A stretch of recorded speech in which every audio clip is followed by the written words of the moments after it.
In 1974, Salvador Minuchin coined the term enmeshment.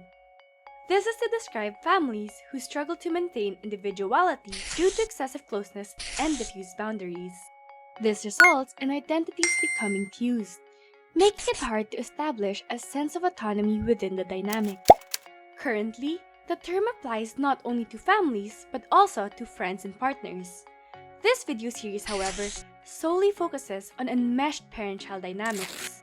Note that enmeshed families compared to close healthy families create closeness using conformity rather than embracing individual differences or choices. This sacrifices one's identity and creates an unhealthy dependence on one another for personal decisions. Besides closeness, let's look at the second characteristic, diffused boundaries.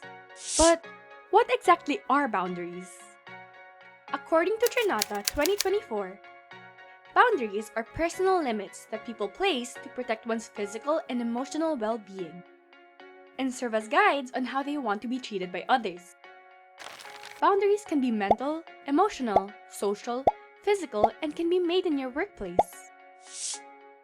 In terms of family boundaries, Minuchin describes them as the family rules on who gets to participate and how. Healthy boundaries serve to protect personal autonomy by regulating interaction and emotional involvement between family members. So aside from its main definition, we can differentiate enmeshed families by how they set boundaries in the dynamic. Accordingly, there are three boundary styles in family systems: diffuse, rigid, and clear. Number 1. Diffuse boundaries. These are overly open or porous, making family roles and emotions blurry. Here, children and parents may switch roles, or family members may struggle to distinguish their emotions from others. Number 2. Rigid boundaries. These are strict and closed off. These boundaries overprotect one's autonomy at the expense of connection. Family members may be disengaged or isolated from one another. Number 3. Clear boundaries. These are flexible and well-defined. Family members are able to stay connected while maintaining a sense of independence or autonomy. So we've learned what diffuse boundaries are. But what exactly causes enmeshment? For Barber and Bueller, one main cause of enmeshment is when guardians consciously or unconsciously sacrifice a child's individuation to create family closeness through conformity.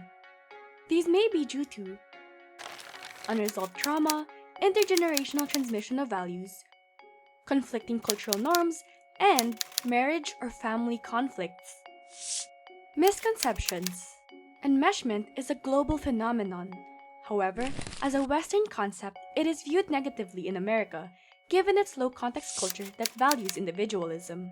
Alternatively, high-context and collectivist cultures are pathologized, as valuing close ties and group harmony may be misconstrued as enmeshment. But enmeshment ensues with diffuse boundaries and identity suppression, not simply valuing shared goals or prioritizing interpersonal relationships. When collectivist values are combined with clear, healthy boundaries and accept another's differences, that's called interdependence, not enmeshment. While it's inconclusive to say that collectivism or high-context cultures are prone to enmeshment, these values can and have been distorted, creating distance and divide among families over the years. That's why it's important to note that healthy boundaries don't just lean towards autonomy or connection. They balance the scales by taking care of your needs and those of others. So now that we deconstructed the definition of enmeshment, we can now build that knowledge as we move on to our next question. What contributes to family enmeshment in Filipino families? Sit back as we answer this question and other key factors in family enmeshment in our next video. If you have any questions, thoughts, or suggestions on the video, let us know down in the comments. We're also available on Facebook, Instagram, and our website at projectentangledph.com.